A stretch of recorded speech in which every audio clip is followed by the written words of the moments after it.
আসসালামু আলাইকুম গাইস, আশা করি আপনারা সবাই ভালো আছেন। তো আজকে আবার চলে আসলাম ইন্ডিয়ান রিলেটেড যে ভিডিও রয়েছে, অর্থাৎ ভিসা সংক্রান্ত টিপস অ্যান্ড ট্রিক্স নিয়ে।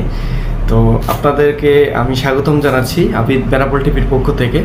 তো চলেন বেশি কথা না বাড়িয়ে চলে যাই মূল ভিডিওতে। তার আগে একটা কথা বলে রাখি, আমরা কিন্তু পাসপোর্ট এবং ভিসা সংক্রান্ত টিপস অ্যান্ড ট্রিক্স দিয়ে থাকি।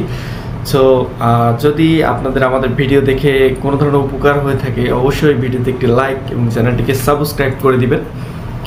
তো আপনারা কিন্তু ইতিমধ্যে জানেন যে বাংলাদেশ থেকে যারা ইন্ডিয়াতে যেতে চান, সেই ক্ষেত্রে মেডিকেল ভিসার অনেক একটা আপডেট এসেছে বলতে পারি আমরা। কারণ এখন স্লট কিন্তু একেবারে সীমিত আছে বাংলাদেশ থেকে ইন্ডিয়াতে যাওয়ার জন্য মেডিকেল ভিসার। সো এখন যেহেতু স্লট অনেক কম রয়েছে, তো অনেকে প্রশ্ন করছে যে ভাই স্লটটা কবে থেকে বাড়তে পারে, বা এই ধরনের কোনো নিউজ যদি থাকে অবশ্যই আমাদেরকে একটু কাইন্ডলি জানাবেন। হ্যাঁ, স্লট খুবই দ্রুত বাড়বে বলে আমরা আশাবাদী, কারণ আমরা যতটুকু জানতে পেরেছি জানুয়ারির মাঝামাঝি থেকে হয়তো বা পুরোপুরি দমেই ইন্ডিয়ান যে মেডিকেল ভিসার স্লটটা রয়েছে স্লটটা খুলে দিতে পারে। তো হ্যাঁ, ইন্ডিয়া ভিসায় যারা স্লট পাওয়ার জন্য চেষ্টা করতেছেন তাদেরকে একটা বিষয় খেয়াল রাখতে হবে, টাইমটা চেঞ্জ হয়েছে।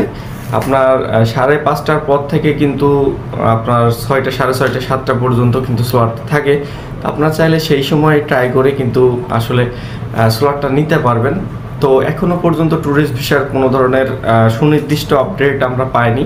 তো যদি আমরা ট্যুরিস্ট ভিসার সুনির্দিষ্ট আপডেটটা পেয়ে যাই অবশ্যই সাথে সাথে আপনাদেরকে জানিয়ে দিব। তো সবাই ভালো থাকবেন, সুস্থ থাকবেন। চ্যানেলে নতুন হলে চ্যানেলটিকে সাবস্ক্রাইব করবেন এবং পাশে থাকা বেল আইকনটি বাজিয়ে দিয়ে যাবেন আমাদের ভিডিও সবার আগে পাওয়ার জন্য।